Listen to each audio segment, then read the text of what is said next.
हे घे, आणखी सांग. बस. अरे हे काय भाऊ, इतकं कमी रासायनिक खत? शेती सोडली आहेस का? शेती नाही, नादानपणा सोडतोय. मातीचं परीक्षण केलंय.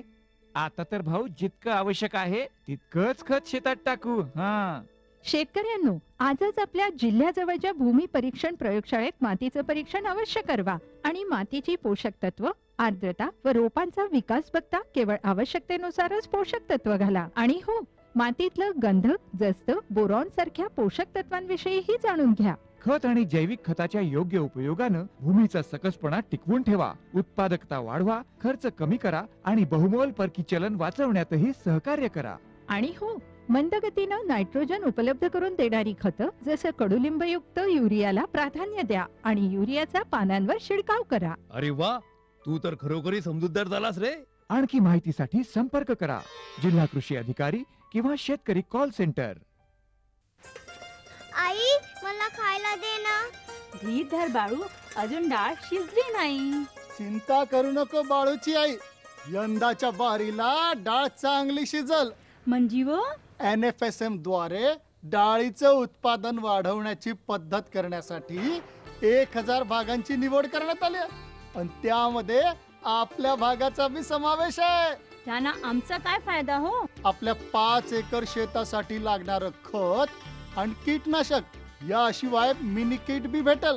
पर इतक्या डाळीचं करायचं काय? सरकारनं कडधान्याचं आधारभूत मूल्य खूप वाढवलं आहे आणि त्याच्या खरेदीची पुरी व्यवस्था केली आहे. त्यानं मिळकत बी वाढल. आमचा बाळू एक चांगल्या शाळेत जाऊन शेतीशास्त्रज्ञ बनल.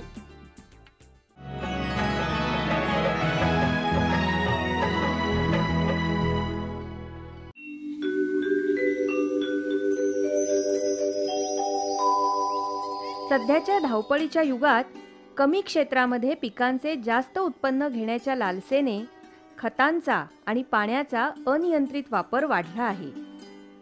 तसेच शेतकऱ्यांच्या वारंवार एकच पीक घेण्याच्या मानसिकतेमुळेही जमिनीचा कस कमी होऊ लागला आहे.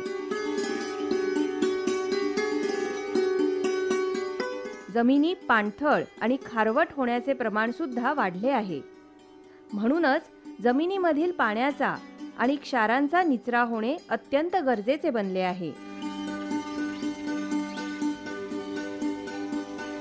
यासाठीच पाटबंधारे संशोधन आणि विकास संचालनालयामार्फत वेळोवेळी क्षारपड जमिनीमध्ये नवीन चर घेऊन उपाययोजना करण्याचे काम केले जाते. पुणे जिल्ह्यातील बारामती तालुक्यातील सांगवी इथे 350 एकर जमिनी क्षारपड झाल्या होत्या. त्यामुळे पाटबंधारे संशोधन आणि जलनिस्सारण उपविभाग माळेगाव वसाहतीच्या अधिकाऱ्यांनी सांगवी इथे प्रायोगिक तत्वावर भूमिगत चर योजनेचा अवलंब केला.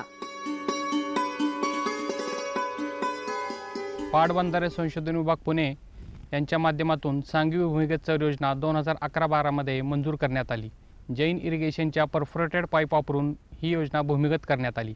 आजपर्यंत पाटबंधारे संशोधन विभागामार्फत ओपन ड्रेन केल्या जात होत्या. भूमिगत चर योजनेचा प्रायोगिक तत्वावरती प्रयोग करण्यासाठी बारामतीमधील सांगवी या गावातील ही 1300 मीटरची साईट सिलेक्ट करण्यात आली. ती सिलेक्ट करत असताना ह्या जमिनीमध्ये असणारं पाण्याची पातळी, त्याचप्रमाणे मातीचे नमुने तपासण्यात आले.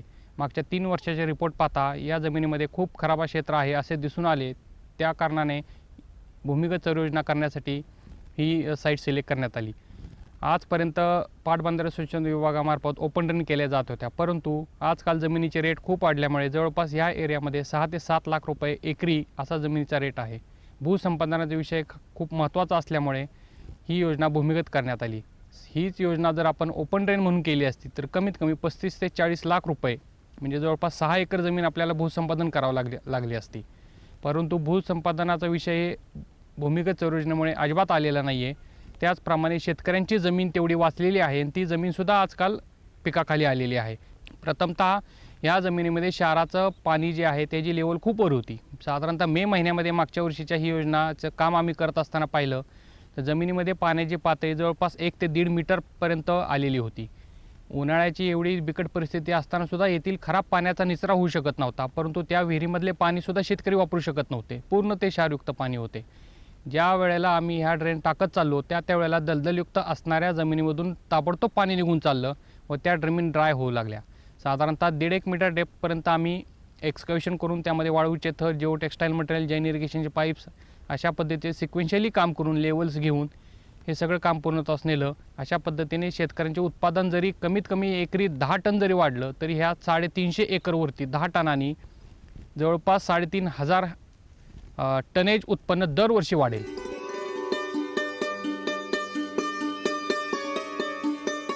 कोणतीही योजना राबवण्यासाठी निधी उभा करणं आणि लोकांचं सहकार्य मिळवणं अत्यंत महत्त्वाचं आणि तितकंच कठीण असतं.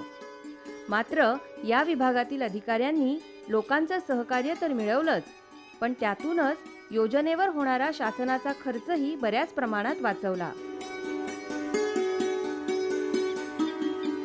सांगवीचर योजना ही साधारण 5 किलोमीटर लांबीची आहे. त्यामध्ये साधारण मला वाटतं 1935 ते 3761 ह्या भागामधलं एकंदर खारबाग क्षेत्र प्रमाण जास्त होतं, म्हणून त्या भागामध्ये ही भूमिगत योजना कार्यान्वित करायची ठरली आणि त्या ठिकाणच्या लोकांचा जे काही लाभधारक आहेत त्यांचं विनामोबदला संमतीपत्र देण्याचं काम सुरू करण्यात आलं. सर्वसाधारण 150 ते 200 लाभधारक आहेत आणि त्यातले काही मोठे काही छोटे. शेतीच्या भावाप्रमाणे ते जमीन द्यायला त्यांना ते खात्री वाटत नव्हती, पण तरीही त्यांना योग्य प्रमाणे सांगवीचर योजना भूमिगत योजनेचे काय फायदे आहेत आणि पुन्हा जमीन तुमच्याकडेच राहणार आहे ह्या सगळ्या गोष्टी समजून सांगून मग त्यांनी त्यांची मानसिकता बदलली आणि आम्हाला स्वइच्छेनं बिना मोबदल्याचं संमतीपत्र दिली आणि खऱ्या अर्थानं सांगवी भूमिगत योजनेच्या कामाला सुरुवात झाली. शासकीय अधिकाऱ्यांनी केलेले प्रामाणिक प्रयत्न, प्रत्यक्ष सहभागातून लोकांनी दिलेले सहकार्य आणि आधुनिक तंत्रज्ञानाचा वापर यातून मिळालेले हे घवघवीत यश आश्चर्यचकित करणारे आहे. जलनिस्सारण तर्फे आपण इथं चर काढलेला आहे.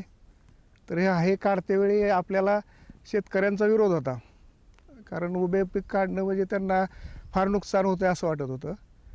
तरी आमचे सहकार्य आम्ही प्रयत्न करून त्यांना पटवून सांगून त्याचा उपयोग काय आहे, त्याचा भविष्यात त्याचा फायदा काय आहे हे सांगितल्यामुळं त्यांनी आम्हाला परवानगी दिली. त्यानंतर सरासरी 1.5 मीटर लेवलने आम्ही चर काढलेला आहे. तो काढल्यानंतर तळामध्ये 10 सेंटीमीटर वाळूचा थर देऊन त्यानंतर 125 mm डायमीटरची पाईप टाकलेली आहे आणि नंतर त्याच्यावरती 50 सेंटीमीटरचे वाळूचा थर देऊन ते पूर्ववत केलेलं आहे. सध्या त्यातून क्षारयुक्त पाणी आणि हे बाहेर पडतं आणि उत्पन्नात वाढ होईल अशा प्रकारे जमिनीचं हे झालेलं आहे. आपण ह्या चराची डेप्थ साधारण 1.5 मीटर घेतलेली आहे सरासरी आणि ह्याला स्लोप हा एकास 200 ते एकास 500 दिलेला आहे. तर त्या जमिनीमध्ये पूर्वी जे क्षारयुक्त जमीन आहे, पाण्याचा साठा झालेला आहे, तो निघून जाण्यासाठी आपण पाईपच्या खाली 10 सेंटीमीटर आणि वरती साधारण 0.40 ते 50 सेंटीमीटरचा थर दिलेला आहे, जेणेकरून ते क्षारयुक्त पाणी त्यातून निघून जावं.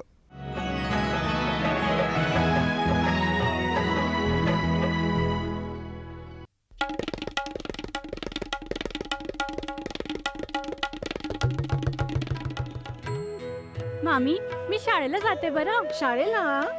अगं पण लग्नाच्या वक्ताला तू शिकलेली आहेस म्हणून सांगितलं होतं की. अव मामी, फार्म स्कूलला जातीये शेतीच्या नव्या नव्या गोष्टी शिकाया. तुम्ही बी चला की. फार्म स्कूल, जिथे शेतकऱ्यांना पिकांचा उपज वाढवायच्या सर्व गोष्टी शिकवल्या जातात, जसं मातीच्या पोतानुसार कोणती खतं योग्य आहेत, कोणती बियाणं आणि गरजेनुसार कोणती कीटकनाशकं उत्तम आहेत. खर्च बेताचा, लाभ मोलाचा.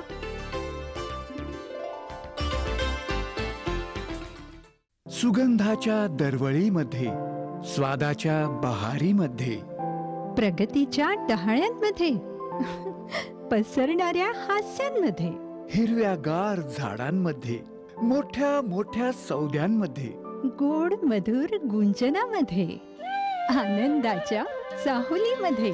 NHM बागवानी मिशन. आमची आकांक्षा आपलं स्मितहास्य.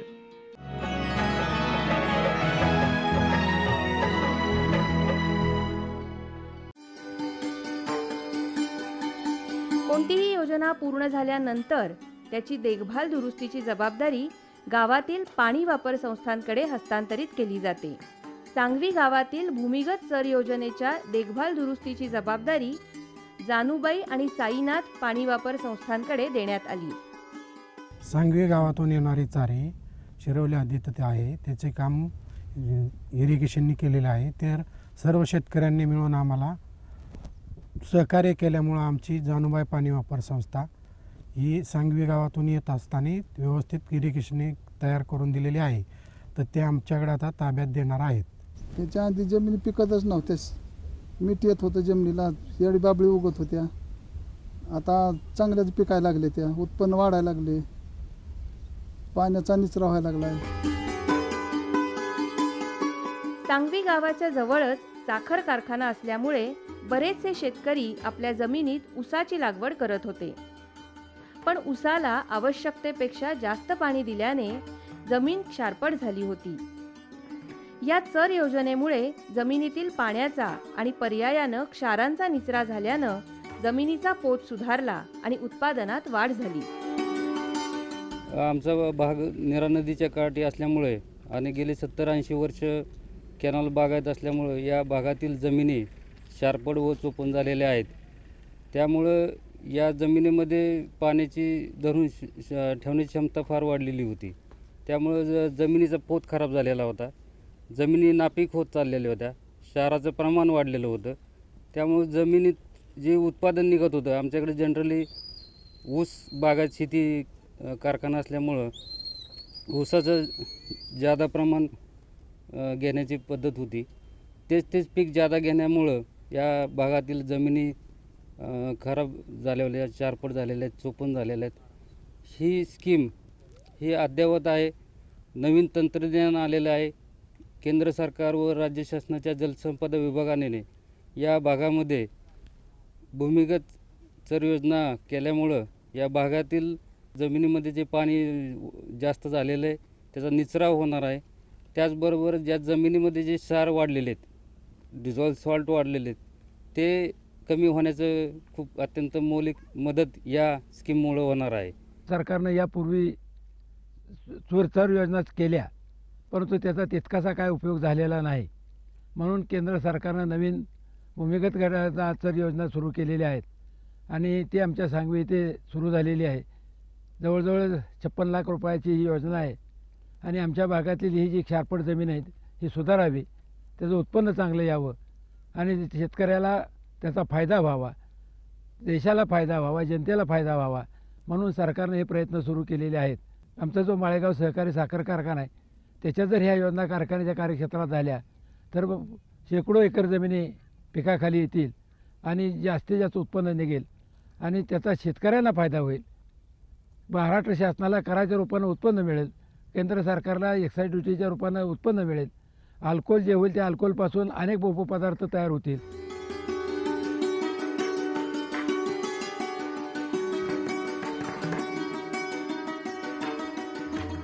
जमिनी नापीक झाल्यामुळे अनेकांनी शेती करणं सोडून दिलं होतं.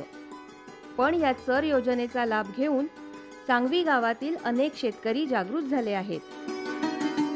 मोलमजुरीचं काम करणारे अनेक शेतकरी आता शेतीकडं पुन्हा वळू लागले आहेत. माझं क्षेत्र सर्वसाधारण 18 एकर. या इथून 600 किलोमीटर अंतरावर 600 फुटापर्यंत गुप्त चार योजना तयार झाली. त्या क्षेत्रामध्ये खुरटी झाडे, एडीबाबळ ह्यासारखे झाडे येत होती. त्या ठिकाणी चारे योजना घेतल्यामुळं क्षाराचं प्रमाण फार सारेमधून वाहून गेल्यामुळं कोरडी जमीन पडायला सुरुवात झालेली आहे. त्या माध्यमातून चांगली पिकं इथून पुढं त्याचा फायदा होईल. पूर्वी ऊसाचं उत्पन्नसुद्धा फारच अगदी तोकडंच म्हणता येईल, तर ते आता बऱ्यापैकी दिसतंय. जसं मी आता वांगी वगैरे घेतो त्यात तरी मला फरक जाणवतोय. तर ह्या योजनेचा फायदा अजून म्हणजे ह्या वर्षी भरपूर पाऊस नसल्यामुळं निचरा हा झालेला नाही, पण बऱ्यापैकी पाऊस झाला तर अजून यातून क्षार वाहून जातील आणि मातीचा पोत सुधारण्यास मदत होईल.